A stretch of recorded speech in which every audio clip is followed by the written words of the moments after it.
Hello भक्तों, राधे राधे, जय श्री कृष्णा। आज पढ़ते हैं हम कार्तिक मास की कथा। श्री विष्णु स्तुति। शांतकारं भुजगं प्रदानं सुरेशानं वशमेधारं गगन सदृशं मेघवं शुभागं लक्ष्मीकांतं कमलनयन योगी भृगनम्य वंदे विष्णु भवमेहरं शवलोकनाथम। जय श्री कृष्ण। 25वां अध्याय। देवते गुरु शुक्राचार्य ने राजा बलि को बौने ब्रह्मचारी रूप में भगवान के आने का कारण बताती हुई कहा, हे राजा बलि, तुम्हारा राज्य प्राप्त करने के लिए अदिति के गर्भ से जन्म लेकर भगवान विष्णु स्वयं ही इस रूप में तुम्हारे यज्ञ में आए हैं। दान के रूप में कुछ भी मत देना, वरना चले जाओगी। इसके उत्तर में बलि ने कहा, ये गुरुदेव, आप मुझे अधर्म का उपदेश क्यों देते हैं? घना याचक को दान नहीं देना अधर्माचरण नहीं तो और क्या है? यदि विष्णु भगवान स्वयं याचक बनकर मेरे द्वार पर आए हैं तो इससे बढ़कर मेरे लिए सौभाग्य की और क्या बात हो सकती है। मैं जितने यज्ञ आदि करता हूँ वे सभी भगवान विष्णु को प्रश्न करने के लिए करता हूँ। यदि वटुक रूप में मैं वह जो कुछ मांगेंगे मैं अवश्य दूंगा। जय श्री कृष्णा। शुक्राचार्य और बलि में अभी वार्ता चल ही रही थी कि वामन भगवान राजा बलि के मंडप में गए। बलि ने अर्घ्य देकर उनका यथोचित आदर सत्कार किया। फिर हाथ जोड़कर बोला, हे नाथ, आपके दर्शन पाकर मैं कृतार्थ हो गया। अब आज्ञा दीजिए कि मैं आपकी क्या सेवा करूं। तो भगवान ने कहा, ये राजन, तप करने के लिए हमको 3 पग भूमि चाहिए। सुनकर राजा बलि ने हंसकर कहा, हे वटुक, तुमने यह क्या मांगा? कुछ धन, ग्राम, शहर, हाथी तथा घोड़े आदि मांगे होते। यह सुनकर वामन भगवान बोले, हे दैत्यराज, मुझे किसी प्रकार का प्रलोभन नहीं है। मुझे तो तप के लिए केवल 3 पग भूमि ही चाहिए। हे राजा, यह पृथ्वी सदैव किसी के पास नहीं रहती है। सारी पृथ्वी को भोगने वाले मानधता जैसे राजा आज कहाँ है। अतः मुझे अधिक लोभ नहीं, मात्र 3 पग भूमि ही चाहिए।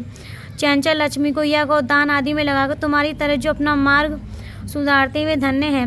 भूमि दान से उत्तम न कोई दान हुआ है, न कोई आगे होगा। अतः दानवी राजा, मुझे मात्र 3 पग भूमि दे दीजिए। भगवान विष्णु ने राजा बलि को समझाते हुए आगे कहा, राजा बलि, इस संबंध में मैं तुम्हें एक प्राचीन इतिहास सुनाता हूँ, सुनो। पहले ब्रह्मा कल्प में भद्रमती नाम का एक दरिद्र ब्राह्मण था। उसकी श्रुता सिंधु यथोचित शोभा कामिनी तथा मालिनी नामक 6 स्त्रियां तथा अनेक पुत्र थे। जब दरिद्रता के कारण सभी सुभोग से अत्यंत दुखी हो गए, तब वह ब्राह्मण कुटुंब कौशाम्बी नामक नगरी में चला गया। वहाँ जाकर भद्रमती ने सुघोष नामक धनी ब्राह्मण से 5 पग भूमि मांगी, जो उसने दी। इसी 5 पद भूमि से दान के कारण उसे सुघोष नामक ब्राह्मण को विष्णु का परम पद प्राप्त हुआ। तत्पश्चात एक अन्य ब्राह्मण के मांगने में भद्रमती ने वह दान मिली हुई 5 पद भूमि उसे दान में दे दी। इससे भद्रमती को मोक्ष की प्राप्ति हुई। भद्रमती को मोक्ष की प्राप्ति से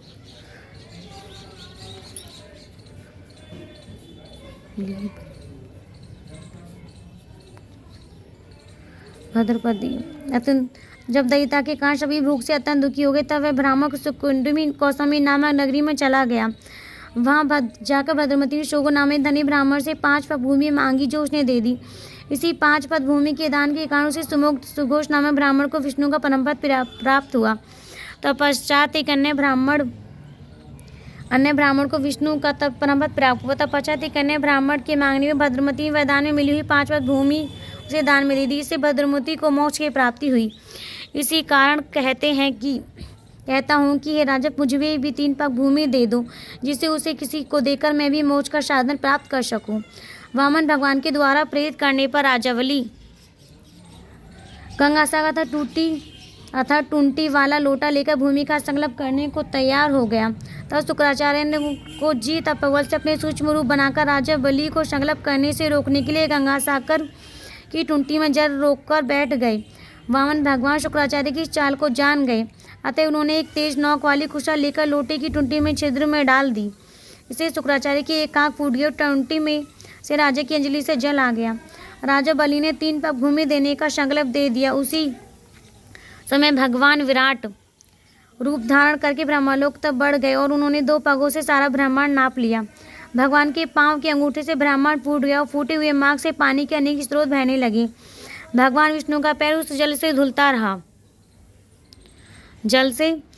धुलता रहा। वही लोकार्पण जल ब्रह्मादि देवताओं की पवित्र करता हुआ सप्त ऋषियों से सेवित सुमेरु पर्वत पर पड़ा हुआ तथा गंगा के नाम से विख्यात। इसी प्रकार पति पावनी गंगा की उत्पत्ति भगवान के चरणों से हुई, जिसकी स्नान तथा स्मरणमात्र से जन्म जन्मांतर के पाप नष्ट हो जाते हैं। दृश्य देखकर समस्त देवता तथा ऋषि मुनि स्तुति करते हुए बोले, हे अंतमूर्ति, जगत का संचालक, परमपिता और सबके स्वामी, आपको नमस्कार। इस प्रकार स्तुति सुनकर भगवान ने सब देवताओं को उनका अपना अपना स्थान दिला दिया और बलि को रसातल भेजते हुए उसे वरदान दिया कि अग्नि में बिना मंत्रोच्चारण के जो हवन किया जाएगा वह कुपात्र को पवित्रता से दिए गए दान का फल तुम्हें प्राप्त होगा। इस प्रकार भगवान ने देवताओं को सुंदर श्वक तथा बलि व अन्य देवताओं को पाताल दिया। इतना कृत्य करके विराट भगवान पुनः वामन रूप हो गए। तब समस्त देवताओं तथा ऋषि मुनि ने भगवान की पुनः स्तुति की। जय श्री कृष्णा। बोलो राधे राधे।